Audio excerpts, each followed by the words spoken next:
Hola, me llamo Andrea Gracia, tengo 25 años y soy ilustradora. Tengo un diagnóstico de salud mental y bueno, vengo un poco a explicar mi historia, que todo empezó cuando iba a bachillerato, me di cuenta de que no era lo mío, así que decidí dejar los estudios. Me costó convencer a mis padres y a mi tutora, pero lo dejé.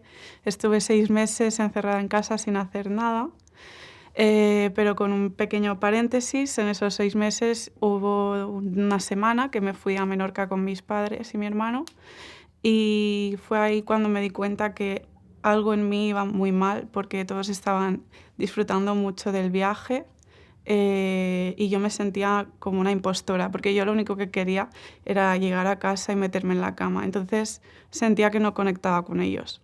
Cuando llegué a casa, me encerré y empecé a autolesionarme.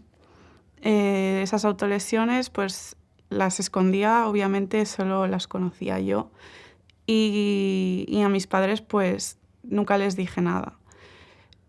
Con el tiempo, me di cuenta de que realmente había mejorado, pero de golpe vino, bueno, se me sumaron muchísimas cosas encima y me intenté suicidar por primera vez. Esto fue a finales de 2019 y y nada, y algo que me molestó mucho es que a los 2 meses del intento de suicidio me dio una embolia en el pulmón y eso sí que lo podía decir tranquilamente. Podía decir: "Me ha dado una embolia en el pulmón, me ha pasado esto, necesito ayuda", o no sé, o que me cuiden.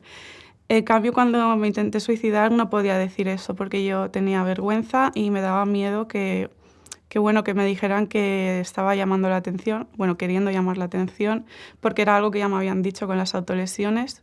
Entonces, es algo que siempre llevé dentro yo sola, y con el tiempo me he dado cuenta de que no tiene que ser así, que es difícil sacarlo, pero hay que sacarlo, aunque sea con tus padres, aunque sea con una persona, pero eso ayuda, hay que pedir ayuda y preocuparte solo porque tú estés bien, y si a los demás les molesta, cómo estás o la tristeza o lo que sea, que les moleste, porque da igual, porque aquí lo único importante eres tú y tu salud mental.